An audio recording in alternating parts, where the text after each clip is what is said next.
네, 네, 우리 네, 지은실 권사님 안녕하세요. 일찌감치 들어오셨는데 네,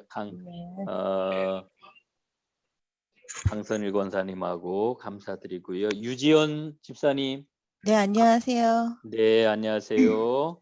황미경 집사님, 안녕하세요.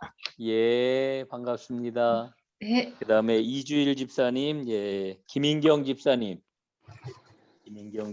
요새 조금 힘든 것 같네요.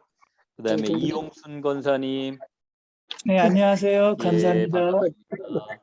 최영령 성도님, 예, 안녕하세요. 감사합니다. 이병석 권사님, 예, 황상철 집사님, 네, 안녕하세요. 네, 이진수 성도님, 예, 감사합니다. 강건세 목사님, 그 다음에 유숙자 전사님, 예. 자, 오늘은 우리 유지연 집사님 기도해 주시고 공부 시작을 하겠습니다. 예, 기도하겠습니다. 사랑의 하나님, 한 주간도 주의 손길로 지켜주셔서 이 귀한 시간 이곳에 함께 할 수 있게 해주심을 감사드립니다. 아멘.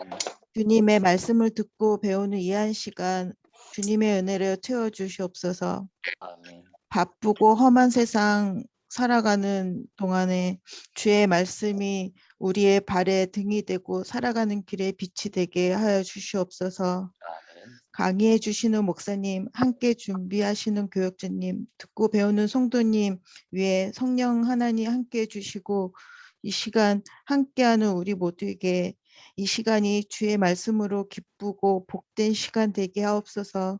아멘. 또한 유튜브로 듣는 성도님들에게도 동일한 은혜로 채워주시옵소서. 아멘. 시정을 주님께 맡겨오며 이 모든 말씀 예수 그리스도의 이름으로 기도합니다. 아멘. 아멘. 자, 여러분, 밖에는 비가 오고요. 안에서는 이렇게 우리가 또 따뜻한 마음으로 또 소망을 갖는 게라는 그 마음으로 이렇게 함께 모여서 성경 공부를 하게 되니까 굉장히 좀 복되다, 귀하다 이런 생각이 듭니다. 오늘도 한 시간 하나님이 함께 해주시기를 기대를 하겠습니다. 자, 우리가 지난 시간에는 이제 포로 생활을 하고 있는 이스라엘 백성들의 모습에 대해서 함께 살펴보았습니다. 오늘 지난 시간에 그러한 그 내용들을 한번 복습을 하도록 하겠습니다. 자, 여러분 우리가 기억을 해야 될 것은 이스라엘 역사 가운데 세 가지 중요한 언약이 있었다라고 하는 거 우리가 이제 기억을 하고 있죠. 세 가지 언약인데 그 세 가지 언약이 어떤 것입니까? 첫째로는 아브라함의 언약, 그 다음에 두 번째로는 시내산 언약, 세 번째로는 다윗 언약이 되겠습니다. 이 세 가지 언약을 통해 가지고 이스라엘 백성들은 하나님의 백성으로 이 땅에서 아주 힘있게 그리고 능력 있게 살아가는 그러한 그 사람들이 되었는데 이 세 가지 언약을 통해서 우리가 특별히 이스라엘 백성들은 우리는 늘 하나님의 백성으로 이 땅에서 살아감이 부족함이 없을 것이다 라고 하는 생각을 가지고 살았죠. 그 언약을 기억하고 산다는 것은 사실은 하나님이 우리의 왕이시다라고 하는 믿음을 가지고 살았던 것입니다. 그런데 결국은 북이스라엘도 멸망해버리고 그 다음에 남이스라엘도 남유다도 결국은 멸망을 하고 말았습니다. 그래서 그들은 포로로 다 이제 끌려가게 되었는데 이 민족이 망했다라고 하는 것은 이스라엘 민족이 붕괴했다라고 하는 그러한 그 의미가 되겠습니다. 이렇게 붕괴된 그러한 그 이스라엘 백성들은 포로지에 끌려가 가지고서야 이제 정신을 차리게 되죠. 그 정신 차린다라고 하는 게 뭐냐면은 자신을 돌아보게 되었습니다. 예, 자신을 돌아보면서 우리가 누구냐라고 하는 것을 다시 생각을 하게 되었는데 우리가 누구냐라고 하는 것을 생각할 때 제일 먼저 그들이 돌아봤던 게 뭐냐면 바로 하나님의 말씀입니다. 율법을 통해 가지고 자신을 돌아보게 되었습니다. 그래서 율법에 더욱더 충실하고 율법을 통해서 자신을 보게 되고 그리고 이스라엘의 역사를 되돌아보게 되었던 거지요. 자, 그런데 이렇게 하나님의 말씀 율법을 깊이 돌아보면서 그들에게 좀 문제가 한 가지 또 생겼어요. 이게 뭐냐면은 사실은 하나님의 말씀을 잘 지킨다라고 하는 것은 뭐가 전제가 되어야 되는 겁니까? 우리가 신해산 언약을 배울 때 살펴보았습니다마는 뒤로 돌아보는 게 필요하다고 그랬죠. 뒤로 돌아보는 게 뭡니까? 이게 바로 은혜입니다. 은혜. 은혜를 돌아보고 하나님이 주신 은혜의 그런 그 바탕 속에서 하나님이 원하시는 게 뭔지 하나님 백성답게 살아갈 행위, 순종 뭐 이런 것들을 해야 되는 건데 근데 이스라엘 백성들이 어떠한 그러한 그 모습을 갖게 되었느냐 하면은 이 은혜를 잊고 이제 이 행위에 대해서 더 많은 관심을 갖게 되는 이런 그 부족한 모습들이 그들에게는 있었다라고 하는 거 우리가 함께 살펴보았습니다. 자, 그러면서 우리가 또 한 가지 이제 생각을 하게 되는 것은 이스라엘 백성들이 그 하나님의 그러한 그 말씀을 중심으로 한 성전과 그 다음에 예배를 중심으로 한 백성들이라고 하는 것 또한 그들이 기억을 하게 되었던 것입니다. 그리고 하나님께서 이제 새로운 지경을 넓혀 주셨는데 그게 뭐냐면은 이사야 53장에 나오는 종의 노래. 이 종의 노래라고 하는 것은 두 가지 의미가 있습니다. 첫째로는 오실 메시아가 이 섬기는 그런 그 분으로 오신다라고 하는 것을 이야기해 주는 것뿐만 아니라 동시에 이스라엘이 온 열방 가운데 종이 되어야 된다라고 하는 것을 말씀을 해주고 있는 것이지요. 그러면서 하나님께서는 반드시 하나님 약속하신 이 이스라엘을 통해서 이루시려고 하시는 약속을 반드시 이루시는 분이다라고 하는 것을 포로기를 통해서 그들에게 일러주셨습니다. 자, 이제 두 번째 그림인데요. 이스라엘 백성들에게 이 포로 생활을 하면서 하나님께서 주신 그런 그 말씀이 뭐냐면은 이스라엘 백성들이 바벨론 포로로부터 해방이 되어 가지고 반드시 예루살렘으로 돌아가게 될 것이다. 이렇게 말씀을 해주십니다. 그런데 우리가 성경 말씀을 보게 될 것 같으면은 무엇을 발견합니까? 그 중요한 것은 이스라엘 백성들이 바벨론에서 해방이 되어 가지고 예루살렘으로 돌아가는 것을 제2 출애굽이라고 이렇게 이야기를 해주고 있다는 거지요. 제2 출애굽이다. 예, 제2 출애굽이다. 그리고 예루살렘으로 돌아가서 예루살렘 성전을 이제 복원을 하고 새로운 그러한 그 언약 백성으로 살아가게 되는 것을 하나님은 제2 창조다. 이렇게 말씀을 하고 계시는 것을 우리가 발견을 합니다. 이건 어디에 빗대어서 이렇게 말씀을 하는 겁니까? 하나님께서는 창세기 1장을 통해 가지고 이제 하나님이 어떻게 세상을 창조하셨는지 2장 말씀을 통해서 인간을 구체적으로 어떻게 만드셨는지를 일러주고 계시는데 그거와 마찬가지로 제2 창조를 하나님이 이루시고 출애굽기 14장에서 보여주고 있는 것처럼 이스라엘 백성들을 하나님 해방시켜 주셨는데 그것처럼 바벨론 포로에서 이스라엘 백성들을 해방시켜 주신다. 이렇게 말씀을 해주고 있는 겁니다. 자, 이제 오늘 우리가 좀 살펴볼 그런 그 공부는 신구약 중간 시대입니다.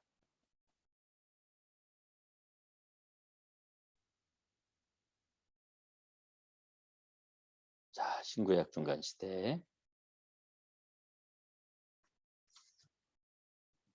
자, 이 포로 이후 시대의 그러한 그 이스라엘 역사를 우리가 생각을 할 때 이때 꼭 우리가 좀 생각을 해야 될 게 있는데 그게 뭐냐 하면은 성경 말씀을 뭐를 봐야 되느냐 하면은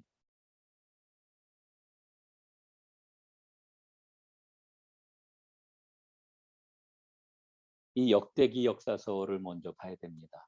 우리가 신구약 중간 시대를 잘 이해하기 위해서 반드시 우리가 먼저 봐야 되는 그러한 그 성경이 있는데 그것은 바로 역대기 역사서다 이렇게 이야기를 할 수가 있겠습니다.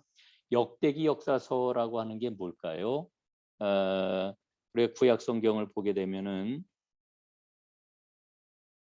역대상이 있고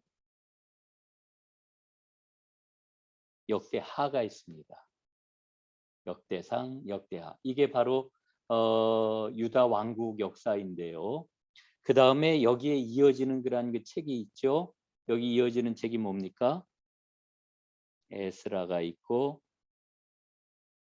느헤미야가 있습니다. 이 책을 가리켜서 우리는 역대기 역사서다 이렇게 이야기를 해요. 근데 이 역대기 역사서하고 대비가 되는 그런 게 책이 있죠. 그 책이 뭡니까? 우리는 흔히 신명기 역사서라고 이렇게 이야기를 해요.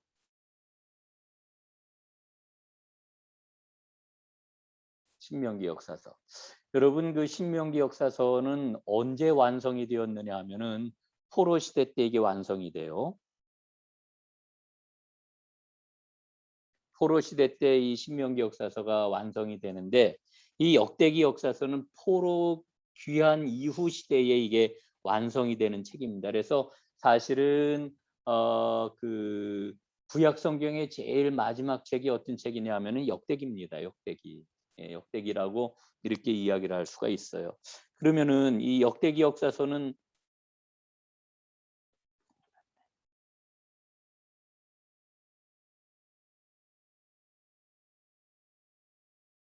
자, 여러분 잠깐만요. 이게 오늘 아무래도 익숙하지가 않아 가지고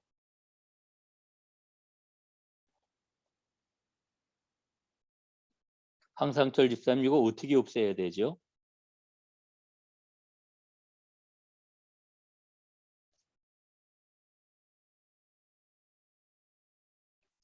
계속 이게 떠 있네.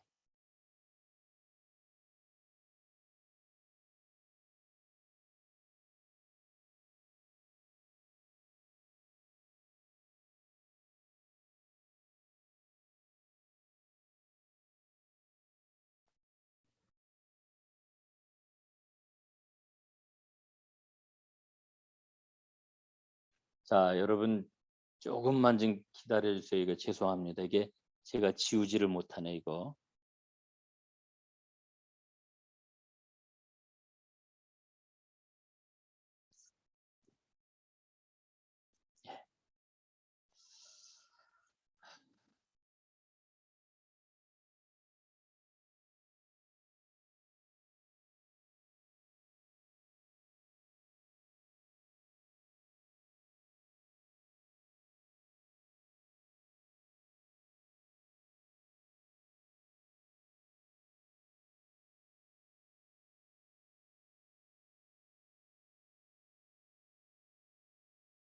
네. 자, 오늘 아주 제가 죄송합니다. 땀이 막 나네요. 그래서 그 제일 마지막 책이 이제 역대기 역사서인데, 이 역대기 역사서의 그러한 그 주제는 성전입니다. 성전. 그리고 성전 예배. 그래서 여기에서 중요한 그러한 그 장소는 어디냐 하면은 제일 중요한 장소는 예루살렘입니다. 역대기 역사서는 거의 예루살렘을 벗어나지 않는다. 여러분 이렇게 생각을 하셔도 됩니다. 자, 그러면은 이 역대기 역사서의 핵심적인 주제가 성전이고 또 예배이고 예루살렘이라고 하면은 여기서 제일 중요한 인물은 누굴까요? 다윗입니다. 예.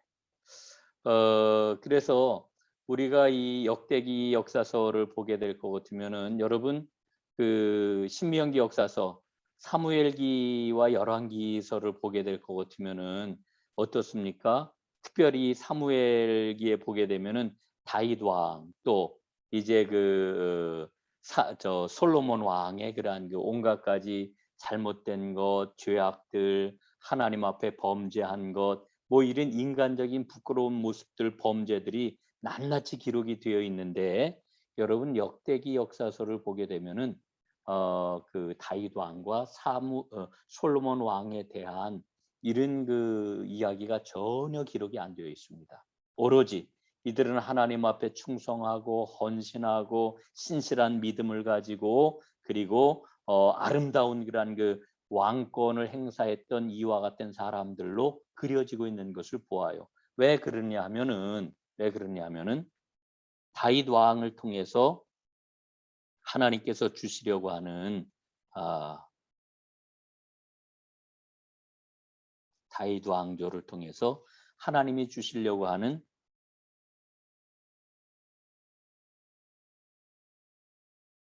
메시아의 원형으로 이 다윗을 지금 소개를 하고 있기 때문에 그런 거죠. 자, 그래서 여러분 그 역대기 역사서를 보게 될 것 같으면은요, 남유다의 그러한 그 역사만 기록이 되어 있습니다. 북이스라엘의 역사는 기록이 안 되어 있어요. 오로지 남유다의 그러한 그 기록, 그 왕들 그리고 족보 뭐 이런 것들만 기록이 되어 있는 것을 우리는 여기서 이제 보게 되는 거죠. 그 역대기 역사서의 그래서 궁극적인 목적은 어디에 있느냐 하면은 메시아 시대를 주도해 나갈 다윗의 자손, 약속된 그런가 하나님의 그 자손이 속히 오기를,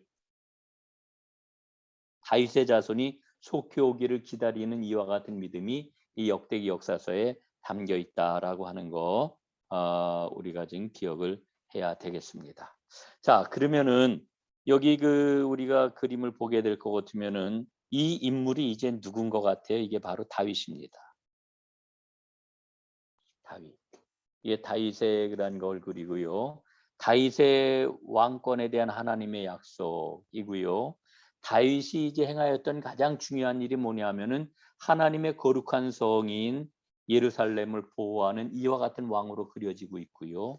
다윗이 행하였던 중요한 일 가운데 하나가 뭐냐면은 그는 성전의 그러한 그 제사장들이 하나님을 온전히 예배하는 일에 집중하도록 했던 이와 같은 사람이라고 하는 것을 강조하고요. 그 다음에 하나님께 예배하는 그러한 그 도구로서 모든 음악적인 것들을 완비한 그러한 그 왕으로 지금 다윗을 그리고 있는 것입니다. 자, 그 다음에 이제 그 역대기의 그러한 그 핵심적인 그러한 그 주제가 성전이라고 그랬잖아요. 성전. 여기 성전이 이제 이렇게 중심에 있고 이 성전을 중심으로 해가지고 이스라엘 그러한 그 백성들이 이제는 한 그러한 그 공동체를 이루게 되는 겁니다. 포로기 이후의 그러한 그 시대를 보게 될 것 같으면은 그래서 이제 여기는 국가교회 뭐 이렇게 써놨습니다만은 사실은 포로기 이후에 그러한 그 이스라엘의 특징을 이야기를 한다라고 하면은 바로 성전 국가라고 이렇게 이야기를 할 수가 있겠습니다. 자, 이제 그 포로기 이후에 그러한 그 상황을 우리가 이해하는데 5개의 그러한 그 제국을 우리가 좀 살펴볼 필요가 있습니다. 자, 처음 그림은 처음 그림은 이제 아수르지요. 아수르. 여러분이 아수르는 이스라엘을 멸망시킨 그런 그 제국이죠. 아수르가 강대했을 때는 북이스라엘은 물론이고 남유다까지 침공해서 남유다도 거의 이제 그 멸망할 그런 그 위기에 처하게 되지 않았습니까? 여러분 그때 그 히스기야가 그 아수르의 그런 그 침공 앞에 어떻게 하나님 앞에 눈물로 기도할 때 하나님이 물리쳐 주시잖아요. 이게 아수르 제국입니다. 아수르가 북이스라엘을 멸망시켰습니다. 여기가 니누에. 그 다음에 이 아수르가 이제 바벨론 신흥제국이었던 바벨론에 의해서 멸망을 당하게 됩니다. 그래서 유다가 멸망을 하죠. 이게 BC 587년입니다. BC 587년에 예루살렘이 함락되고 남유다가 완전히 멸망을 하고 이스라엘 백성들은 예루살렘 거민과 이스라엘 백성들은 3차에 걸쳐 가지고 이제 바벨론 포로로 끌려가게 되는 거지요. 자, 그런데 이 바벨론이 의외로 오래가지를 못합니다. 오래가지 못하고 파사, 페르시아죠. 페르시아 제국에 의해서 멸망당하게 됩니다. 자, 그런데 이 페르시아는 정복 그 국민들에 대해서 어떤 정책을 폈느냐 하면은 관용 정책을 폈어요. 그들의 종교도 인정을 했어요. 예. 예, 이런 그 관용 정책과 종교를 인정하는 유화 정책 때문에 이제 미 바사왕 고레스죠. 고레스가 칙령을 내림으로 인해 가지고 이스라엘 백성들이 어떻게 되는 거예요? 예루살렘 귀환을 하게 되는 거죠. 예루살렘 귀환을 하게 되는 겁니다. 자, 그 다음에 이제 일어나는 그런 나라가 이제 그리스 제국인데, 그걸 우리가 헬라 제국 이렇게 이야기를 하는데,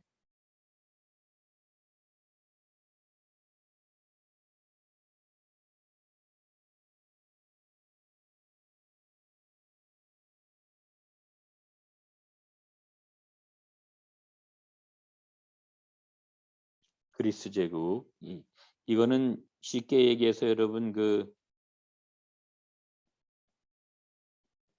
마케도니아의 그러한 그 알렉산더가 세운 그러한 그 나라라고 생각을 하면 되겠습니다. 그러나 이 알렉산더가 30대 초반에 그 세상을 떠나게 되고 이 헬라 제국은 4개의 그러한 그 나라로 다 쪼개지게 됩니다. 그 4개의 나라는 그 장군들에 의해서 4개로 다 분할이 되게 되는데, 첫 번째로는 카산드로스, 그 다음에 두 번째로는 리시마쿠스, 세 번째는 안티고루스,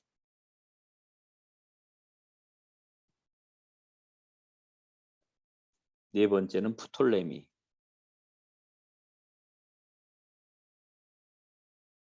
이렇게 4개의 그러한 그 나라로 다 알렉산더가 죽고 나서 쪼개지게 됩니다.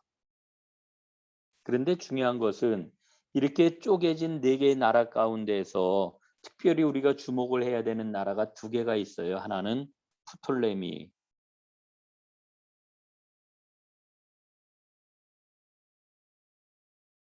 왕조가 있고, 그 다음에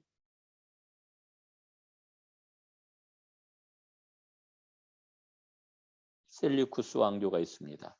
이 프톨레미 왕조는 앞에서 우리가 봤던 것처럼 파사 제국, 바사처럼 관용 정책을 폈습니다.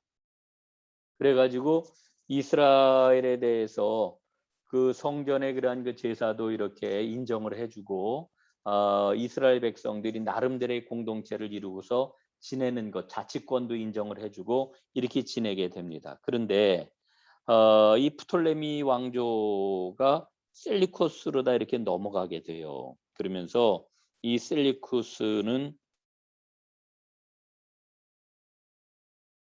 헬라 문화를 받아들여라, 이거를 강요합니다. 강요.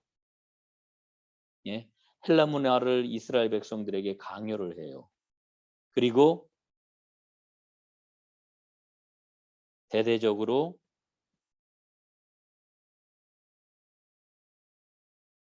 유대인을 탄압합니다. 그리고 심지어는 성전을 훼손하고 성전을 완전히 더럽히게 되죠. 이 일이, 셀리쿠스 왕조의 이와 같은 일이 이스라엘 백성들, 이 유대인들의 그런 그 마음을 엄청나게 분노하게 만들었습니다. 대대적인 그런 그 탄압을 받으면서 일어난 일이 바로 마카베오 투쟁이죠. 그래서 이 마카베오 혁명이라도 그러는데, 마카베오 혁명이 일어나면서 하스몬 왕조가 일어나게 됩니다. 이 마카베오가 이제 일어나면서 이 성전 훼손됐던 것들을 다 회복하게 되고 성전 예배도 회복을 하게 되고 이런 일들이 일어나게 돼요. 그래서 이제 이스라엘 백성들이 기념하게 된 것이 바로 수전절입니다. 그리고 이 마카베오 때 일어났던 일이 바로 뭐냐 하면은 유대인들에게 있어서 굉장히 중요한 그런 종파죠. 예수님 당시에도 이때가 예수님 오시기 한 150년 전쯤의 그런 일인데요. 이때 생겨난 것이 사두개파하고 바리새파입니다. 이 사두개파 사람들은 어떤 입장을 가졌느냐 하면은 이런 입장을 가졌어요. 헬라 문화를 셀리쿠스에서 우리에게 강요를 하는데 우리가 목숨을 부지하기 위해서는 적절히 타협을 해야 돼. 이래 가지고서 여긴 타협합니다. 타협파. 예. 타협. 이 타협하는 사람들은 대부분 가진 게 많은 사람들이에요. 예, 이들은 대부분 부유했습니다.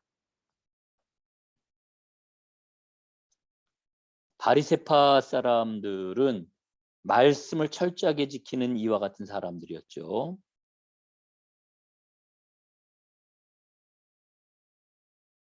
말씀을 철저하게 지키려고 하는 그러한 운동이 일어나는데 이 사람들이 바로 하시딤 운동으로부터 바리새파가 일어나게 됐는데 이 사람들은 오늘날로 얘기하면 아주 순결한 믿음을 가진 경건한 사람들 혹은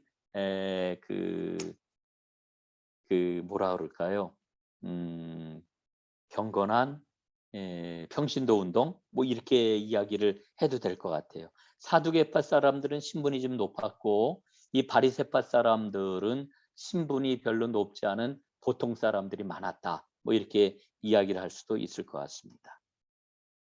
자, 다음 그림 한번 보겠습니다.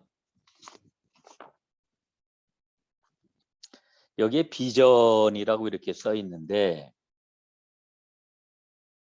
왜 비전이라고 써 있느냐 하면은 사실은 이게 다 과거의 그러한 그림들이거든요. 이스라엘 왕국의 그러한 영토를 지금 그려놓은 거예요. 6개 지금 지도를 그리고 있는데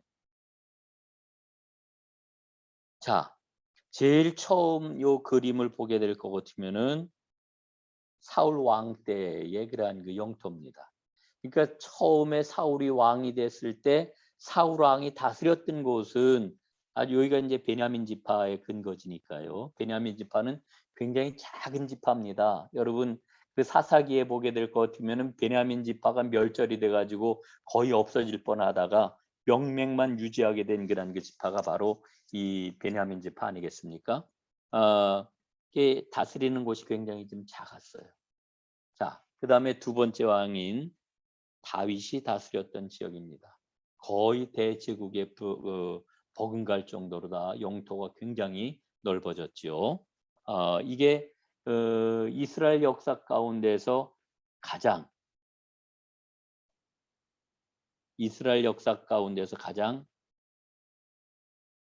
광대한 영토입니다. 다윗이 다스렸던 그와 같은 그런 영토입니다. 자, 세 번째로는 솔로몬이 다스렸던 그런 영토예요. 여러분 다윗 왕의 그런 영토와 솔로몬 왕의 그런 영토를 비교해 보면 어때요? 이게 어때 다 이게 다 팔아먹어 버린 거지? 근데 실제로 팔아먹다시피 했어요. 왜냐하면은 이 솔로몬이 성전 건축을 하고 왕궁 건축을 하고 거기에 들어가는 비용을 이제 갚지를 못하니까 북쪽 땅을 막 떼어서 막 그냥 넘겨주고 막 이랬거든요. 어쨌든 이게 솔로몬이 다스렸던 그와 같은 지역이고요. 자, 솔로몬이 죽은 다음에 어떻게 되나요? 나라가 둘로 쪼개지잖아요. 북이스라엘과 남유다로 다 갈라지게 되는데 여러분 북이스라엘은 여기는 이제 여로보암이 다스렸던 그런 나라고 남유다가 이제 남게 되는데 이 붉은 지역이 바로 솔로몬의 아들 르호보암이 다스렸던 남유다의 영토가 되겠습니다. 자, 요 그림은 이제 북이스라엘이 멸망하고 남유다도 멸망하고 바벨론 포로로 끌려갔다가 이제 바사 제국 시대에 이스라엘에게 허락되었던 그와 같은 자치권을 가지고 있었던 시대의 그런 그 상황입니다. 여기가 예루살렘이에요. 예루살렘을 중심으로 해서 아주 그 좁은 그런 그 지역만 유다가 자신들의 영역으로 활동을 했던 그런 그 지역이 되겠습니다. 자, 요 마카베오 시대의 그런 그 영역이라고 하는 것은 아까 말씀을 드렸죠. 셀리쿠스 왕국 때에 마카베오 혁명이 일어나 가지고 하스몬 왕조가 들어섰을 때의 영토라고 이렇게 이야기를 할 수가 있겠습니다. 자, 그런데 이와 같은 그런 그 영토들을 이제 보면서 이 시대에 이 시대에 살고 있었던 바사 속국 시대와 마카베오 시대의 이 신구약 중간 시대를 살고 있었던 그러한 그 이스라엘 유대 백성들이 가졌던 비전이 뭐냐 하면은 메시아 왕국을 꿈꿨다라고 하는 거죠. 하나님이 우리에게 메시아 왕국을 허락해 주실 것이다 라고 하는 이와 같은 비전을 가지고 그들은 400년 동안을 지냈다라고 하는 그런 그 이야기가 되겠습니다. 자, 이제 신약의 그러한 그 종교적인 배경을 좀 생각을 해보겠습니다. 첫째로는 성전에 대해서 살펴보겠고요. 두 번째로는 회당에 대해서 살펴보도록 하겠습니다. 이게 성전 모양이고요. 이게 성전 모양이고 성전 평면과 조감을 그린 그 그림이고요. 이거는 이제 그 성전의 그러한 그 발굴된 그러한 그 모습을 가지고 그린 그런 그 그림이 되겠습니다. 성전의 크기가 굉장히 컸다고 그래요. 거의 길이가 100m에 이르는 이와 같은 거대한 건물이 바로 성전이라고 이렇게 이야기를 하는데 이 성전의 그러한 그 안을 이제 들여다보게 될 것 같은 평면도를 이렇게 그릴 수 있습니다. 성전은 크게 세 구역으로 다 나누어지게 되는데 성전 뜰이 있고요. 예, 성전 뜰이 있고 그 다음에 성전이 있는데 성전 안에는 지성소, 성소가 있고 그리고 맨 안쪽에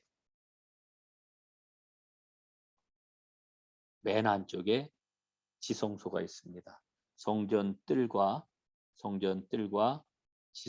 성소와 지성소 이렇게 세 구역으로 다 이렇게 나누어지게 되는데 여러분 여기에 보게 될 것 같으면은 이방인들도 성전 뜰에 들어올 수가 있었습니다. 물론 철책을 해놔가지고 그 이상 넘어가면 안 됐지만은 여자들도 성전 뜰에 들어올 수가 있었습니다. 그리고 남자들은 이제 성소 근처에까지 갈 수가 있었고요. 그 다음에 성소에는 제사장만 들어갈 수 있었고 지성소에는 대제사장이 1년에 한 번 대속죄일 때만 들어가는 곳이 바로 성전이었다라고 하는 그런 그 이야기가 되겠습니다. 역사 속에 성전은 세 개가 있었죠. 첫 번째 솔로몬 성전. 두 번째 스룹바벨 성전. 세 번째 헤롯 성전. 자, 솔로몬 성전은 솔로몬 왕 때 완공이 된 그런 그 성전이어서 유다가 멸망할 때 함께 무너져 내렸습니다. 스룹바벨 성전은 우리가 잘 아는 것처럼 그 포로 귀환해가지고 지은 그런 그 성전이죠. 굉장히 다른 성전에 비해서 초라했다고 그래요. 헤롯 성전은 예수님이 태어나시기 전 BC 19년부터 짓기 시작을 해가지고 서기 63년까지 지어진 그런 그 아주 굉장히 웅장한 그런 그 성전이었는데 지어지고 나서 몇 년 안 있어서 서기 66년에 완전히 무너져 버리죠. 누구에 의해서 무너집니까? 로마 군대에 의해서 무너져 버리고 맙니다. 이렇게 세 개의 그런 그 성전이 있었던 것을 우리가 알고 있습니다. 이 성전은 그 하나님이 계시는 임재하시는 곳일 뿐만 아니라 포로기 이후에는 이 성전이 바로 하나님의 통치와 하나님의 임재와 하나님의 그러한 그 나라가 임하는 중심지로서 성전을 우리에게 성경은 일러주고 있습니다. 자, 그 다음에 회당인데요. 이 회당은 포로기 때 생겨났습니다. 예, 이 회당이 왜 생겨났느냐 하면은 성전이 없어졌고 그 다음에 성전에 갈 수 없는 그런 그 이스라엘 백성들이 하나님의 말씀을 배우고 하나님께 예배하고 하나님의 백성들이 모여서 사귐을 갖는 그와 같은 형태로 이 회당이 생겼습니다. 이 회당을 우리는 시나고그라고 이렇게 이야기를 합니다. 시나고그. 이 시나고그가 사실은 오늘날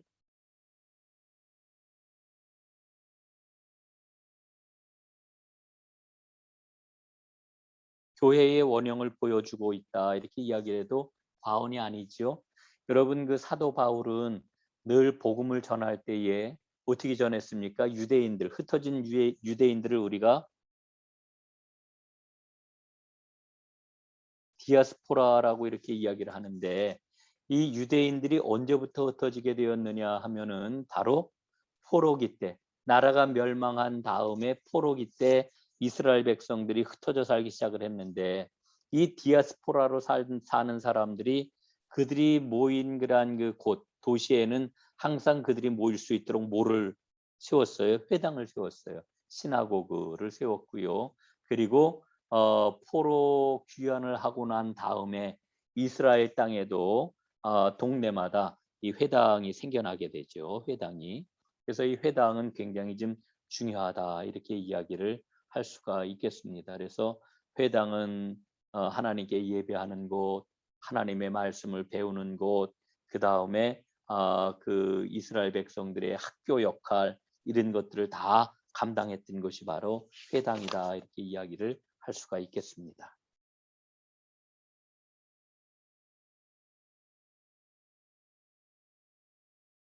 자, 이제 예수님 당시에 유대교 안에서 일어났던 운동들이 어떻게 이어졌느냐라고 하는 것을 잠깐 좀 더 살펴보도록 하겠습니다. 여러분 그 앞에서 마카베오 시대에 바리새인과 사두개인이 생겨났다라고 하는 것을 말씀을 드렸죠. 그 신구약 중간 시대를 거치면서 이스라엘 백성들 사이에서 일어났던 아주 굉장히 중요한 일이 뭐였느냐 하면은 말씀 운동이었습니다. 말씀 운동. 하나님의 율법을 열심히 배우고 익혀서 그 말씀대로 살아야 된다라고 하는 이와 같은 그런 그 생각을 가졌던 겁니다. 그래서 유대인들은 하나님의 말씀을 몇 가지 종류로 다 나누었어요. 어떻게 나누었느냐? 첫째, 제일 중요한 말씀이 뭘까요? 율법 가운데 십계명입니다. 십계명. 십계명. 그 다음에 두 번째로는 모세오경입니다. 이걸 우리가 토라라고 부르죠. 토라. 예, 토라. 5개의 두루마리 모세오경, 창세기, 출애굽기, 레위기, 민수기, 신명기 이 5권. 예. 이걸 굉장히 중요하게 여겼습니다. 그 다음에 세 번째로는 미슈나. 이 미슈나라고 하는 게 뭐냐 하면은 이 모세오경 토라는요. 이게 문서로 다 정리가 된 그런 게 책이에요. 그런데 이 미슈나는 뭐냐 하면은 구전율법입니다. 쉽게 얘기하면은 구전율법이라고 하는 입에서 입으로 다 전해지는 그런 하나님의 말씀이에요. 예? 이 구전율법을 정리를 했는데 그게 모두 63권입니다. 이렇게 입에서 입으로 전해져 오는 그런 그 구전율법을 정리한 63권의 그런 그 문서를 그 말씀을 이제 미슈나라고 이렇게 이야기를 하지요. 미슈나. 그 다음에 네 번째는 토셉타가 있습니다. 토셉타. 이 토셉타라고 하는 것은 토셉타라고 하는 말 자체가 첨가라고 하는 그런 그 뜻인데요. 첨가. 왜 첨가냐 하면은 이 미슈나에 대한 난회주를 주석을 다른 게 바로 이 토셉타가 되겠습니다. 그러니까 조금 좀 어려운 말씀, 잘 이해가 되지 않는 말씀, 더 여러 가지 의미를 갖고 있는 말씀, 이런 그 미슈나에 대해서 이를테면 토를 달았다. 쉽게 얘기를 하면은 토를 달았다. 거기에다가 줄을 달아가지고 설명한 것, 이게 바로 토셉타입니다. 다섯 번째가 뭐냐면 탈무드입니다. 탈무드는 우리가 굉장히 많이 들어봤고 또 접해봤고 뭐 이러지 않습니까? 이 탈무드라고 하는 것은 이제 교훈적인 그런 그 말씀, 뭐 이야기, 뭐 이런 것을 이제 우리가 탈무드라고 그러는데 탈무드도 두 가지가 있어요. 첫째는 팔레스틴 탈무드가 있고 두 번째로는 바벨론 탈무드가 있습니다. 아마 바벨론 탈무드가 더 먼저라고 이야기를 해야 되겠죠. 그래서 바벨론에서 잘 모아진 그러한 그 탈무드를 우리가 바벨론 탈무드라고 그러고 포로기 이후에 귀환 이후에 모아진 이와 같은 탈무드를 우리가 팔레스틴 탈무드 이렇게 이야기를 하는 것입니다.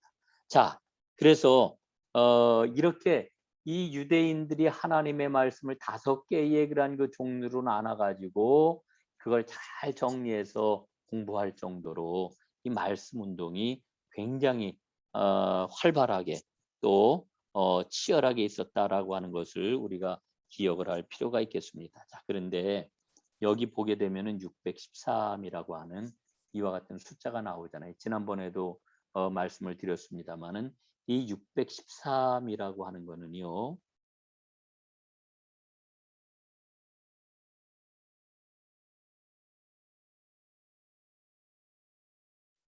이 오경 안에 토라지요, 토라.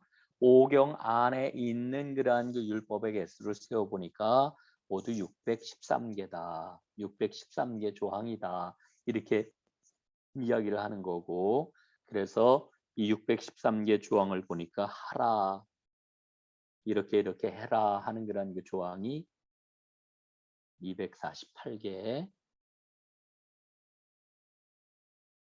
하지 마라 하는 조항이 365개. 지난번에 한번 말씀을 드렸습니다.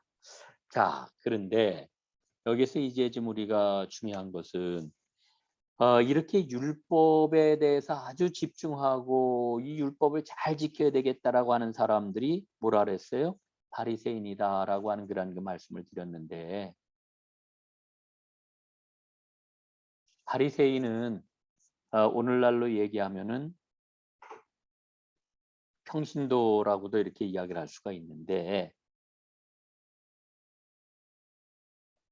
이 사람들 처음 출발은 하시딤이라고 하는 이와 같은 운동으로부터 시작이 됐습니다.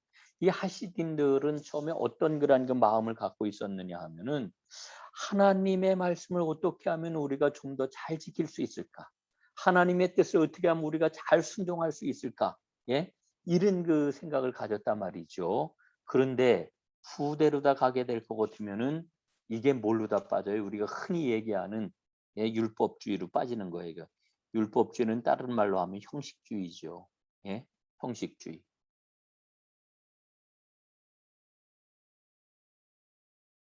이 형식주의와 율법주의로 다 이렇게 빠져버리고 맙니다. 그러면서 우리는 말씀을 잘 지키는 사람들이야. 저것들은 말씀도 잘 안 지키네. 이래 가지고서 스스로를 이야기하기를 우리는 이렇게 잘 지키는 사람 해서 스스로를 분리했어요. 분리하다라고 하는 말이 뭐냐면은 바리사이거든요. 바리사이. 예? 이게 뭐냐? 분리한다라고 하는 뜻이에요. 분리하는 거. 그래서 우리는 저 사람들과 달리 우리는 정결해, 우리는 의로와 이런 그 형식주의와 율법주의로 이 사람들이 빠져버리고 만 거지요. 그 실제로 그 아주 극단적인 바리새파 사람들은 뭐라고 주장을 했느냐 하면은 우리 모든 유대인들이 모든 유대인이 한 사람도 빠지지 않고 하나님의 율법을 우리가 완전하게 지키는 그 순간 누가 온다고 그래요? 메시아가 오신다라고 하는 이와 같은 교리까지 만들어냈고 그런 교리를 실제로 신봉했다라고 하는 그런 그 이야기입니다. 예수님 당시에 바리새파 사람들은 약 4,000명 정도 되었다 이렇게 이야기를 하고요. 예수님을 제일 미워했던 그런 그 사람들이 바로 이 바리새파 사람들이었습니다. 왜냐하면은 예수님은 오셔가지고 하나님이 주신 그런 그 율법의 그런 그 작구의 문제가 아니라 그 정신, 기본적으로 하나님이 왜 율법을 주셨느냐라고 하는 이 사랑이라고 하는 관점으로 율법을 재해석하시고 완성하셨기 때문에 이 바리새파 사람들은 그걸 도저히 받아들일 수가 없었던 거거든요. 예, 이 바리새파 사람들입니다. 자, 두 번째로 사두개파 사람들입니다. 사두개파. 예. 사두개파 사람들도 역시 마찬가지로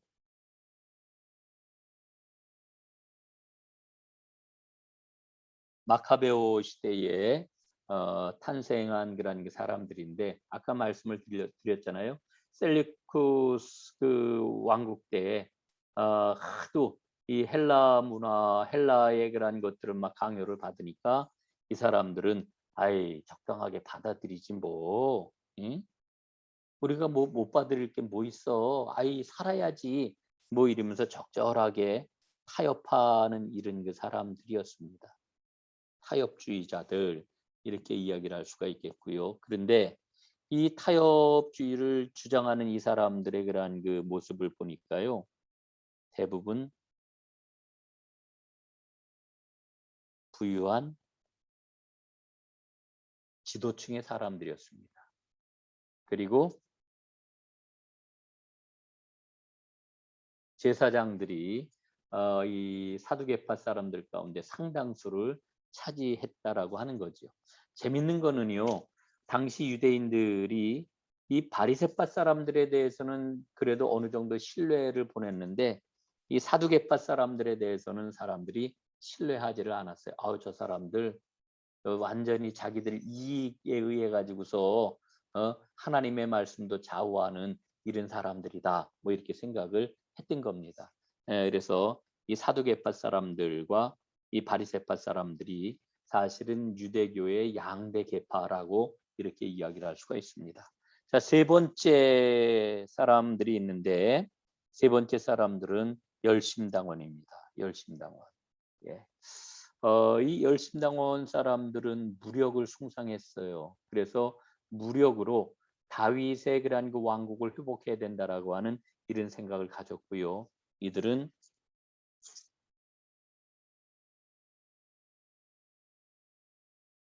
마카베오의 그러한 그 정신적인 후계자라고 하는 이런 생각들을 이들은 갖고 있었습니다. 예. 그 다음에 네 번째가 서기관들입니다. 서기관들. 이 사람들은 하나님의 말씀을 열심히 전문적으로 다 연구하는 이와 같은 그런 사람들이었고 산헤드린에서는 이를테면은 말씀으로 해석을 내리는 이와 같은 역할을 했던 사람들이 서기관들이라고 이렇게 이야기할 수가 있겠습니다.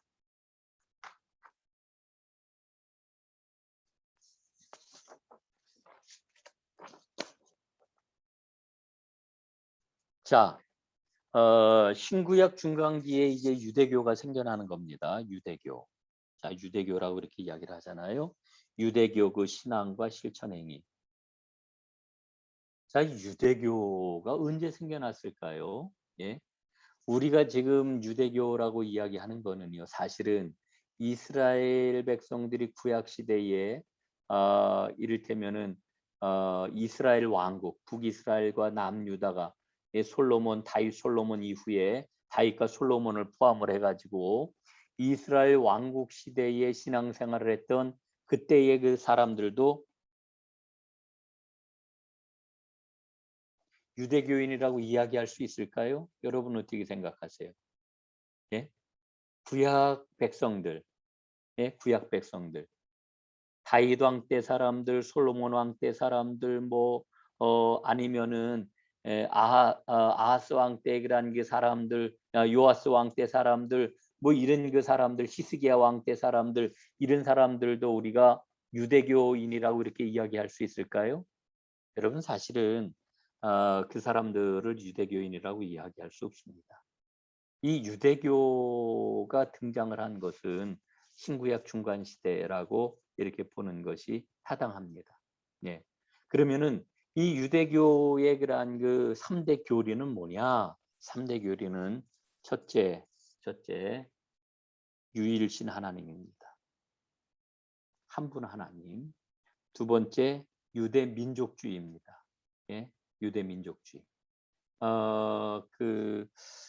예수님께서 그 신약 시대의 그 말씀을 가르치시는 그런 그 모습들을 보게 되면은 유대인이냐 아니냐라고 하는 게 아주 굉장히 중요한 그런 그 문제가 되잖아요. 또 사도 바울이 복음을 전할 때에도 유대인이냐 아니냐라고 하는 게 굉장히 중요하게 작동을 하잖아요. 이게 다 무슨 이야기냐 하면은 유대인들이 갖고 있었던 이 민족주의에 관한 그런 그 이야기가 되겠습니다.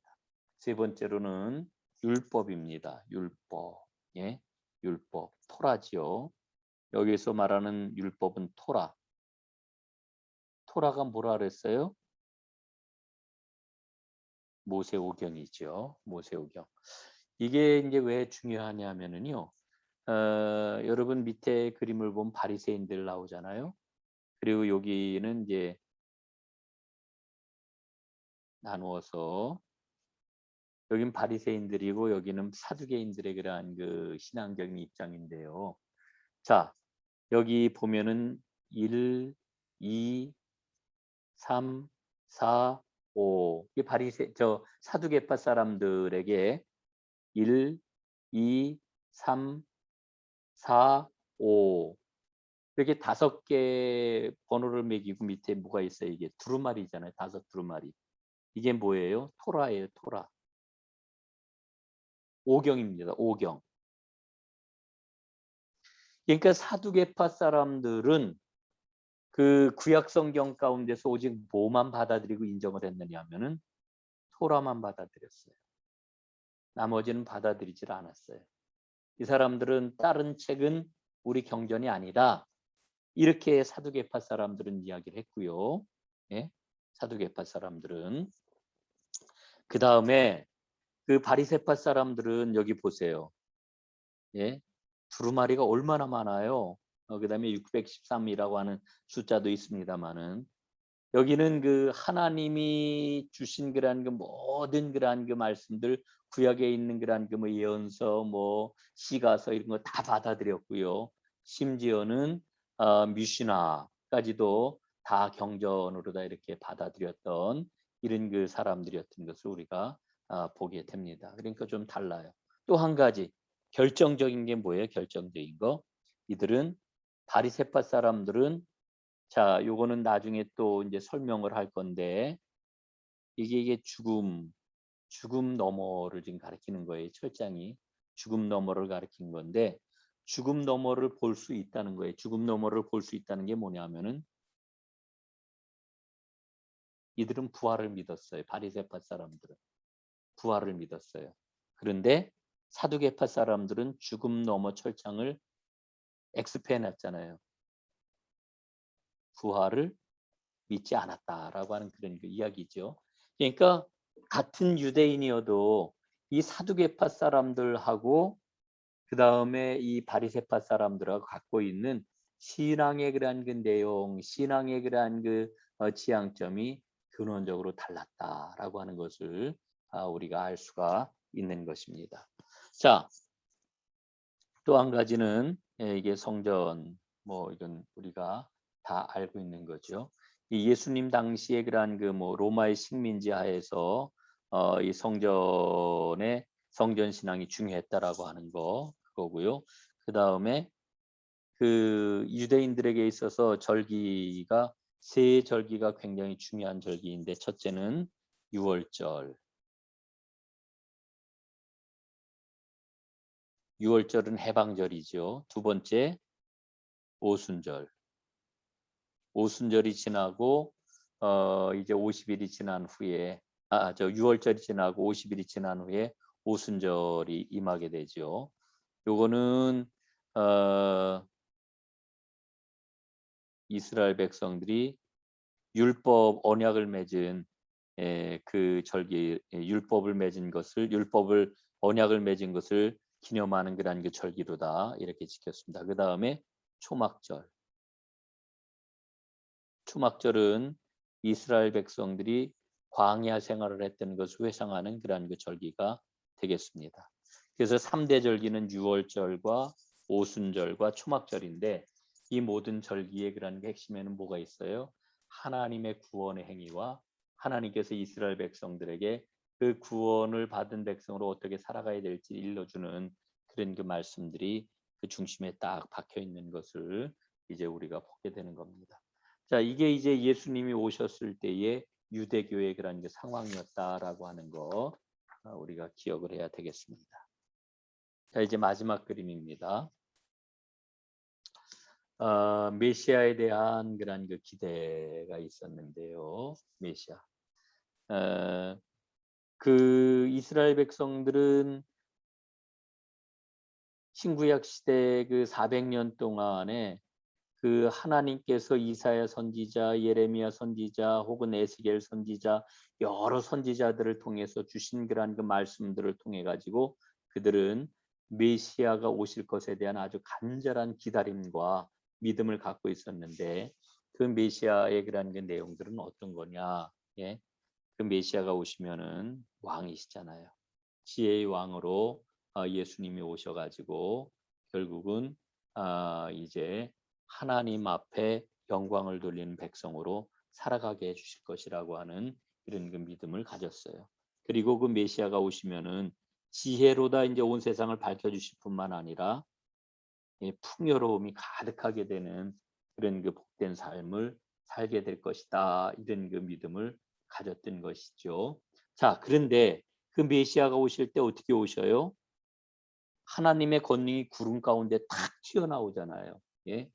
그 아주 놀라운 그런 그 충격으로 메시아가 오실 것이라고 하는 이런 기대를 갖고 있었던 겁니다.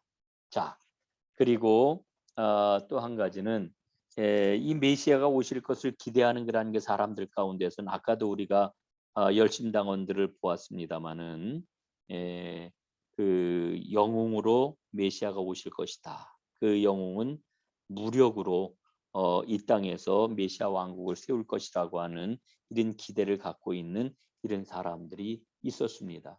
자, 그런데 그 메시아가 오시게 되면 그 메시아의 그러한 그 오셨을 때의 중심지가 어디가 된다고요? 예루살렘이 중심지가 될 것이다 라고 하는 것을 이제 그 일러주고 있는데, 메시아가 오시면 어떤 일이 일어난다고 우리에게 일러주십니까? 이사야서 9장 1절로 11절까지 말씀을 보면은 모든 적대 관계가 다 해소가 되고, 그리고 어린이가 독사굴에 손을 넣고, 예, 어린 양과 사자가 함께 뛰놀고, 예, 그 황소와 함께 뛰어노는 이와 같은 그러한 그 놀라운 그러한 그 세계가 이루어지게 될 것임을 이제 일러주고 있는 것이죠. 자, 그런데 이제 그 중요한 것은 메시아 왕국이 되었을 때에 그러면은 그 메시아 왕국에 참여할 수 있는 사람이 누구냐? 오늘날로 이야기하면 구원입니다. 구원인데 여기에 대해서는 유대인들이 이런 입장을 가졌어요. 반드시 유대인이 되어야 된다. 이게 뭐냐 하면은요.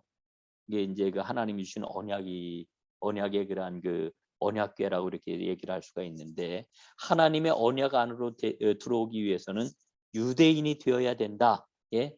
유대인으로 개종을 해야만 그 메시아 왕국에 참여할 수가 있다라고 이렇게 주장을 유대인들은 했는데, 그러나 하나님께서는 이게 아니라 누구든지 다 들어올 수 있는 그 나라를 예비해 놓으셨다고 우리에게 일러주고 있죠.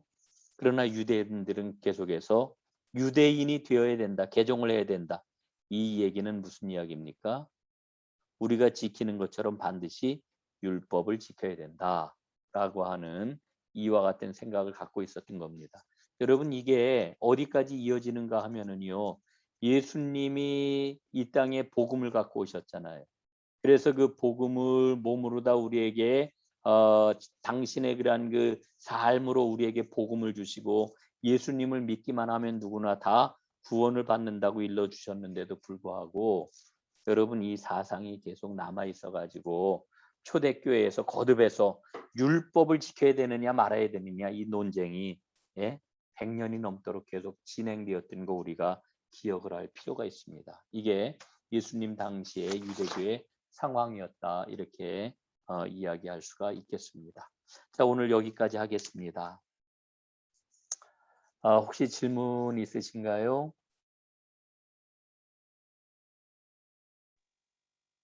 네. 없습니다. 예, 감사합니다. 오늘 제가 이 펜 쓰는 게 조금 더 나은 것 같아가지고 다른 프로그램을 사용을 하다가 예기치 않은 그런 그 박스가 나와가지고 그 박스를 치우지 못해가지고 중간에 굉장히 좀 당황을 했는데 그런 부분들 여러분 널리 양해해 주셔서 감사를 드립니다. 우리 잠깐 기도하겠습니다. 하나님 아버지 고맙습니다. 오늘 저희들 성경 공부를 통해서 신구약 중간 시대에 대한 여러 가지 상황들을 개괄적으로 살펴보았습니다. 오늘 살펴본 것들이 이제 신약 성경을 우리가 이해하고 주님이 주시는 그 복음을 온전히 받아들이고 누리고 또 그 말씀의 능력을 힘입는데 좋은 재료와 바탕이 될 수 있도록 하나님 축복해 주시옵소서.